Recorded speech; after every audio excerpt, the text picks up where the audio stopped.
వైవిధ్య భరితమైన ప్రకృతి సంపదను కాపాడమే లక్ష్యంగా బయోవర్సిటీ పనిచేస్తుందని చైర్మన్ నీలాయపాలెం విజయ్ కుమార్ అన్నారు. శేషాచలం అడవుల్లోని ఎర్రచందనాన్ని కాపాడమే కాకుండా మార్కెటింగ్ అంశాలపై కూడా దృష్టి పెట్టామన్నారు. పూర్తి వివరాలు మా ప్రతినిధి దామోదర్ అందిస్తారు. నూతన ప్రభుత్వం ఏదైతే కూటమి ప్రభుత్వం అభివృద్ధితో పాటు ఏదైతే ప్రకృతి వనరులను కాపాడడమే లక్ష్యంగా, ముఖ్యంగా సహజసిద్ధంగా ఏర్పడిన ప్రకృతిని యథావిధిగా కొనసాగించడమే లక్ష్యంగా బయోడైవర్సిటీ విధానంతో ముందుకు వెళ్తుంది. బయోడైవర్సిటీ చైర్మన్ నీలాపాలెం విజయ్ కుమార్ ప్రస్తుతం మనతో ఉన్నారు. అసలు ప్రభుత్వం ఎలాంటి చర్యలు తీసుకోబోతుంది, తన శాఖ తరఫున భవిష్యత్తులో ప్రకృతిని కాపాడడానికి, ప్రకృతి వనరులను కాపాడడానికి ఎలాంటి చర్యలు తీసుకోబోతున్నారు అన్న విషయాలు మాట్లాడడానికి మనతో ఉన్నారు. ఆయన అడిగి మరిన్ని విషయాలు తెలుసుకుందాం. సార్ చెప్పండి, మీ శాఖ తరఫున ముఖ్యంగా ఎర్రచందనం విషయంలో మీరు 2 రోజుల పాటు సదస్సు నిర్వహించారు. ఆ సదస్సులో ఎలాంటి నిర్ణయాలు తీసుకున్నారు? ఎర్రచందనం అనేది బయోడైవర్సిటీ కాపాడడంలో ఒకానొక ఇది. దానికి సంబంధించి 2 డే మీటింగ్ కూడా జరిగింది. సో ఎర్రచందనం మనకు అందరికీ తెలిసిందేమంటే ఫారెస్ట్లో నుంచి అక్రమంగా బయటికి తరలించబడి పోలీసుల చేత పట్టుకున్న వాటిని మనం యుఎన్ఓ నుంచి వాళ్ళ కోటా ఇస్తారు. ఆ కోటా ప్రకారం ప్రతి సంవత్సరం వేలాయిస్తాం. దాని సంవత్సరం 2 సంవత్సరాలు ఒకసారి. ఇది కాకుండా బయట కూడా కల్టివేట్ చేస్తున్నారు, బయట మామూలుగా. సో ఈ కల్టివేట్ చేయబోయిన అంటే మామూలు ఫార్మర్స్ కానీ బయట వాళ్ళు కానీ కల్టివేట్ చేయబోయిన ఎర్రచందనం ఏ బేసిస్ మీద ఆక్షన్ చేయాలి. సో వీళ్ళు డైరెక్ట్గా ఆక్షన్ అంటే చైనా కావచ్చు, దాని జపాన్ కావచ్చు, వీళ్ళు డైరెక్ట్గా సంబంధ బాంధవ్యాలు పెట్టుకోవచ్చా? ఒకవేళ పెట్టుకుంటే ఈ దొంగతనంగా ఎర్రచందనం అంతా బయటకు వచ్చిన ఈ సోకాల్ పుష్పాలు తీసుకొచ్చిన ఎర్రచందనం అంతా మనం పట్టుకోవట్లేదు. ఎక్కడో కొంత తీరం దాటకుండా ఉండిపోతున్న ప్రమాదం కూడా ఉంది. సో ఇవి కూడా రైతుల ముసుగులో అమ్మేస్తారా? సో దీనికి ఏమేమి రెగ్యులేషన్ తీసుకోవాలి అని 2 డేస్ పాటు నేషనల్ బయోడైవర్సిటీ అథారిటీ వాళ్ళు 4 రాష్ట్రాల దాని PCCFs యొక్క దాని రిప్రజెంటేటివ్స్, దాని director general of foreign trade, director general of దాని రెవెన్యూ ఇంటెలిజెన్స్, మేము రాష్ట్ర దాని బయోడైవర్సిటీ బోర్డు. సో ఇవంతా మేము డిసైడ్ చేయడం జరిగింది. వాట్ ఆర్ ది మొడాలిటీస్, ఏమేమి మార్గదర్శకాలు ఉండాలి, ఏమేమి తీసుకోవాలి, ఇట్లాంటివన్నీ 2 డేస్ పాటు చర్చించడం జరిగింది. నెక్స్ట్ మీటింగు విజయవాడలో జరుగుతుంది. బహుశా మే 1st వీక్ అనుకుంటాం. దాంట్లో దాన్ని ఫైనలైజ్ జరుగుతుంది. సరే, ఈ ఎర్రచందనం వేలం అమ్మకం ద్వారా రాష్ట్ర ప్రభుత్వానికి ఏమైనా ఆదాయం వచ్చిందా? గతంలో 2014 నుంచి 19 వరకు కొంత ఆదాయం వచ్చిందని చెప్తున్నారు. ఈసారి ఏమైనా అమ్మకాలకు ప్రపోజల్ పెట్టారు? అది మీరు అంటే యాక్చువల్ వేలాన్ని నిర్వహించేది ఏపీ ఫారెస్ట్ డెవలప్మెంట్ దాని కార్పొరేషన్. సో వాళ్ళని అడిగితే మొత్తం డీటెయిల్స్ వస్తాయి.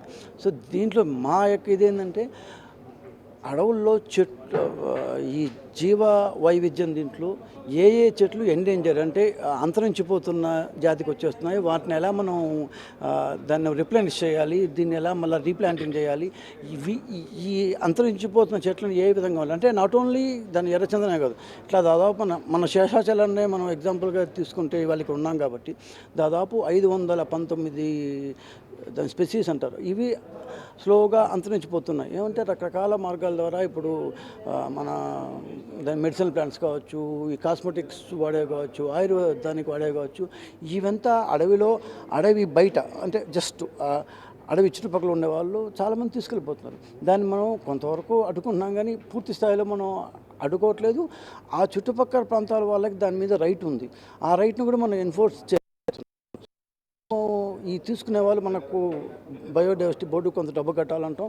కొంతమంది కడుతున్నారు, కొంతమంది కట్టట్లేదు. దాన్ని ఎన్ఫోర్సింగ్ మెకానిజంగా మనం పూర్తి స్థాయి లేదు. సో ఇది ఇలా కంటిన్యూ అయితే ఏ విధంగా అయితే ఇప్పుడు ఎర్రచందనాన్ని మనం కొట్టకూడదు, హార్వెస్ట్ చేయకూడదు అనే స్థాయికి వచ్చాము. రేపటి నుంచి మెడిసినల్ ప్లాంట్స్ కూడా అంతే. దాన్ని తీసుకొని వెళ్ళిపోయిన దాన్ని మళ్ళీ దాన్ని అసలు తీసుకోపోకూడదు. ఒకవేళ తీసుకుపోయిన తర్వాత దాన్ని రిప్లెనిష్ కూడా చేయాలి కదా. సో ఇట్లాంటి చర్యలు ఏమి తీసుకోకపోతే 4 రోజులకు ఒక 50 ఏళ్ళ తర్వాత మన యొక్క లైఫ్ కూడా స్లోగా వెళ్ళిపోతుంది. ఎందుకంటే మనిషి అన్నవాడు ఎప్పుడు ఇండివిజువల్గా బతకలేడు. అతని చుట్టూ ఉన్న ఇట్లాంటి ఫ్యాక్టర్స్ అన్నీ ఉంటేనే ఒక మనిషి బతకగలడు. సో ఇవేమి లేకుండా నేను ఒక్కనే బతుకుతానంటే so it's not possible. So ఇవన్నీ మనం కన్సర్వ్ చేయకపోతే మీ శాఖ తరఫున బయోడైవర్సిటీ తరఫున మీరు ఎలాంటి చర్యలు తీసుకోబోతున్నారు భవిష్యత్తులో? అంటే రాష్ట్ర వ్యాప్తంగా అత్యంత సముద్ర తీర ప్రాంతం ఉంది, ఒకవైపున పెద్ద ఎత్తున హార్బర్లు వస్తున్న నేపథ్యంలో ప్రకృతి సంపద నశించిపోయే అవకాశం ఉందని కూడా అంటున్నారు. ఇలాంటి పరిస్థితుల్లో మడాడవులు కూడా పూర్తిగా నశించిపోయిన పరిస్థితి. గతంలో ప్రభుత్వం కూడా కొన్ని మడాడవులను నరికించేసింది ఇళ్ల స్థలాల కోసం. ఇలాంటి పరిస్థితుల్లో మీరు ఎలాంటి చర్యలు తీసుకోబోతున్నారు? తప్పది. మర అడవుల్ని నరికించి ఉండకూడదు. అది గత ప్రభుత్వం దీంట్లో జరిగింది. మన దగ్గర ఉండే సంపదని మనమే చేతు కొట్టేసుకుంటే దాన్ని ఎవరు, అది మనకు ప్రకృతి ప్రసాదించింది. ఆ ప్రసాదించిన సంపదని ఒక్కొక్క ఆ ఏరియా, ఇప్పుడు శేషాచలం అడవులు తీసుకుంటే కొన్ని లక్షల సంవత్సరాలు, కొన్ని వేల సంవత్సరాలు, లక్షల సంవత్సరాలు పట్టి ఉంటుంది. అది ఆ టైప్లోకి రాను. సేమ్ వే విత్ రెస్పెక్ట్ మీరు చెప్తున్న దాని మ్యాంగ్రోవ్ ఇది ఫారెస్ట్ కూడా ఇట్లే పడతాయి. సో ఇవన్నిటిని మనం సంరక్షించుకోకపోతే, ఇందాక నేను చెప్పండి 50 ఏళ్ళ తర్వాత అసలు మనం బతికే ఉండదు. మీ శాఖ ఎలాంటి నిర్ణయాలు తీసుకోబోతుంది? ఇప్పుడు సపోజ్ ఫర్ ఎగ్జాంపుల్ మనం ఇప్పుడు తిరుపతిలో ఉన్నాం కాబట్టి, తిరుపతిలో రకరకాల చెట్లు రకాలు ఉన్నాయి. కాకపోతే నేటివ్ ప్లాంట్స్తో ఉండేట్టుగా, మనం పక్షులు ఇవన్నీ ఉండేట్టుగా రకరకాల దీంట్లో బయోడైవర్సిటీ పార్కు మన తిరుపతిలో ఒక 10 ఎకరాల్లో ఏర్పాటు చేయాలని, 10 నుంచి 15 ఎకరాల్లో ఏర్పాటు చేయాలని 3 days క్రితం కలెక్టర్ గారిని దాని తుడా వైస్ చైర్మన్ ఈఓ గారిని అందరం కలవడం జరిగింది. సీఎం గారి దగ్గర నుంచి కూడా ఆయనకు ఆల్రెడీ దాని ప్రపోజల్ చెప్పారంట ఆయన. సో ఆయన ఏదో ఒక 3-4 ప్లేసెస్ చెప్పారు. సో రాగల ఒక 15 daysలో మళ్ళీ అఫిషియల్గా ఒక లెటర్ ఇవ్వబోతున్నాం. ఇచ్చిన తర్వాత ఎక్కడో చోట వాళ్ళు చెప్పింది దీంట్లో మోస్ట్లీ మేము జూ పక్కన ఎక్కడ ఉంటే బాగుంటుంది, యాత్రికుల ఫుట్ ఫాల్స్ కూడా ఉంటాయి. అంటే ఇక్కడ ఏంటంటే ప్రజల్ని మనం ఈ జీవవైవిధ్యం కావచ్చు, ఎన్విరాన్మెంట్ కావచ్చు, దీంట్లో మనం మమేకం చేయకపోతే ఇదేదో ఎలిటిస్ట్ అంటారు, ఏదో కేవలం కొంతమందికి మాత్రమే సంబంధించింది అనుకొని మామూలు వాళ్ళు ఎవరు పట్టించుకోవట్లేదు. సో బయోడైవర్సిటీ బోర్డు కింద ప్రతి పంచాయతీలో మేము దాదాపు ఒక దాని బయోడైవర్సిటీ కమిటీని, మేనేజ్మెంట్ కమిటీ అంటూ ఒకటి ఏర్పాటు చేసాం. బిఎంసీలు అంటాం. అంటే ఒకప్పటి వాకర్ గ్రూప్లు ఎట్లా ఏర్పాటు చేస్తారో అట్లా ఏర్పాటు చేస్తాం.